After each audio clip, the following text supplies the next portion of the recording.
नमस्कार दोस्तों, अगर आप एक यूट्यूबर हो तो भाई मैं आपको ये सजेस्ट करूंगा कि भाई अगर आप हमारे इस चैनल पे आए हो तो भाई पूरी वीडियो देख के ही जाना। इस वीडियो में आपको कुछ ऐसा देखने को मिलेगा जिसकी आपने कभी कल्पना भी नहीं की। स्टार्ट करते हैं आज की हमारी इस वीडियो को।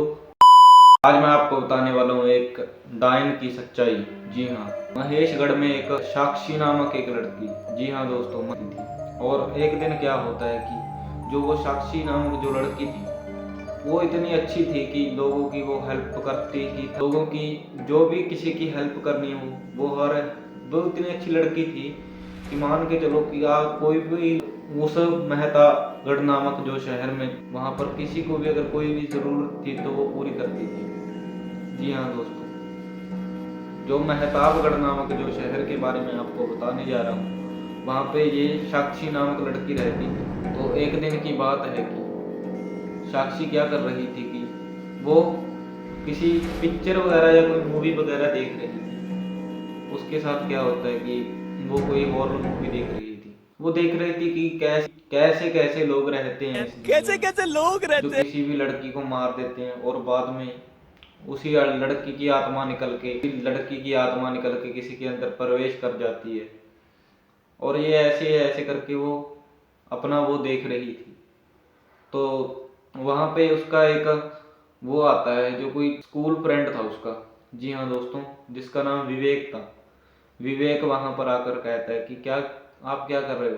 तो वो कहती है कि मैं स्टोरी वगैरह कोई हॉरर स्टोरी वगैरह देख रही हूँ। तो वो कहता है रात का लगभग 11 बजे का टाइम है, आप सोए हुए भी रात को स्टोरी देख रहे हो और वो भी हॉरर, ये तो डेंजर हो जाएगा ना। तो लेकिन वो कहती है ऐसी वैसी कोई चीज होती नहीं है, हम अच्छे से रह रहे हैं, गाँव में सभी अच्छे रहते हैं, हम उनके साथ भी अच्छा बिहेवियर अपना रखते हैं, तो कोई दिक्कत ही नहीं है किसी भी चीज़ की। तो लेकिन जो वो मेहताबगढ़ में जो लोग रहते थे उनका वो काफ़ी ही ख्याल रखती थी। सभी चीज़ में कोई चीज़ लाकर उनको देनी हो तो वो सबका ही ख्याल रखती थी, मान के चलो कि। लेकिन एक उस कहानी में एक छोटा सा एक और ट्विस्ट आता है कि भाई क्या होता है कि एक दिन की बात है कि वहां पर कुछ लोग थे जो हफ्ता वसूली का काम करते थे। हफ्ता वसूली का वो काम करते थे। और वो क्या करते हैं, वो एक दिन आ जाते हैं, वो आकर लोगों से हफ्ता वगैरह छीन लेते हैं। तो भाई वो लोगों से हफ्ता वगैरह लेते थे। तो वही सुनकर जब वो बात सुन लेती है कि यहाँ पर लोग हफ्ता लेने आ रहे हैं, जो कुछ गुंडे हैं, तो भाई साक्षी क्या करती है, बिना सोचे वो हेल्प करने जाती है और वो उनको कहती है कि आप इनसे हफ्ता क्यों ले रहे हो, आपका क्या मतलब क्या है जो आप इनसे हफ्ता वसूली का काम करवा रहे हो, जो इनसे हफ्ता ले रहे हो, आपका क्या क्यों कर रहे हो। तो भाई तभी क्या होता है कि वो कुछ गुंडे थे, तो वो क्या करते हैं, वो साक्षी को पकड़ते हैं और उसको वहीं पर उसकी इज्जत वगैरह लूटने शुरू कर देते हैं। सभी के सामने उसको ऐसा ऐसा वो बोलते हैं, वो कुछ ऐसा ही उनके साथ करते हैं। उनका बिहेवियर इतना गंदा कि भाई मैं आपको क्या बताऊं। तो भाई जो साक्षी थी वो चिल्ला रही थी, आवाजें लगा रही थी, और लेकिन जो गुंडे थे उनके पास काफी लंबी लंबी बड़ी बड़ी गन्स या बंदूकें थी। तो वो साक्षी जो चिल्लाने लग जाती है, तो कोई भी गांव वाला जिनकी लगभग जो साक्षी थी उनके ऊपर जान भी कुर्बान कर दिया करती थी, लेकिन वो लोग, जी हाँ दोस्तों, वो लोग उसकी साथ में उसकी हेल्प करने भी नहीं जाते। तो वो बंदूक से डरते हुए एक साइड में आकर खड़े हो जाते हैं और किसी की इतनी हिम्मत नहीं थी कि वो जाकर उसको बचा सके। कोई भी उसको बचाता नहीं है। तो भाई ये हो गई उसको पता नहीं थी कि मेरे भी हेल्प करती आई हूँ, मुझे ये नहीं पता था कि मेरे साथ एक दिन ऐसा हो जाएगा कि ये गाँव वाले मेरे तरफ ही, ये मेरे खिलाफ ही हो जाए। तो भाई ऐसे करते कराते वो साक्षी नाम की जो लड़की है उसकी मौत हो जाती है। गाँव में तभी भी कुछ नहीं बदला जाता, लेकिन जो गुंडे थे वो वहां पर हफ्ता वसूली करने आते ही आते थे।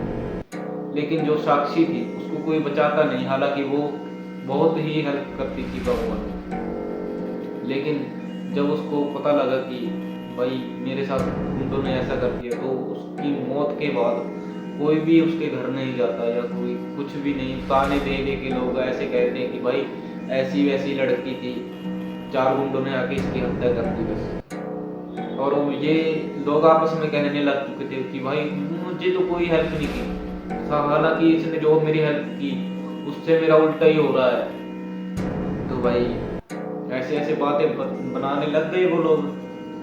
तो भाई तब शुरू हो जाता है वही कहानी में सबसे बड़ा ट्विस्ट, डायन का आतंक। जी हाँ, मेहताबगढ़ के अंदर। तो भाई जो वो साक्षी नाम की जो लड़की थी वो एक डायन बन चुकी थी। और वो लगभग रात के सभी सो जाते हैं जब रात के 11 बजे वहां पर एक हाथ में एक घंटी लिए वहां पर घूमती रहती थी लगभग रात के 11 बजे के टाइम। तो वो क्या करती थी, जो साक्षी थी, तो वो उसकी ही डायन बन चुकी थी। तो वो रात को घंटी लिए हाथ में चिल्लाती चिल्लाती पूरे गांव में हांटती थी। और अगर कोई भी उसको, कोई भी नॉर्मल ही कोई पर्सन अगर उसको आगे दिखता था तो उसको पकड़ के उसको जिंदा ही मार डालती। तो भाई वो उसका आतंक बढ़ने लग चुका था, लोगों के बीच में अफरा तफरी मचने लग चुकी थी कि भाई ये तो हमने गलत ही कर दिया जो हमने उसको बचाया नहीं, हालांकि उसने बहुत हमारी हेल्प की। तो भाई एक दिन क्या होता है, वो आती है और कुछ ही दिन बाद वो गांव वालों में से काफी सारे बच्चों को उठा कर ले जाती है। तो ये आतंक उसका बढ़ने लग चुका था। वो रोजाना आती है और किसी ना किसी को ले जाती है और मार डालती है। तो भाई एक दिन वो क्या होता है, गांव वाले इकट्ठे हो जाते हैं और जो गांव का नेता था, सरपंच, वो उनके पास जाते हैं और उनसे कहते हैं, हेल्प मांगते हैं कि भाई ये क्या है। तो भाई उनके साथ कुछ ऐसा हो जाता है इसको।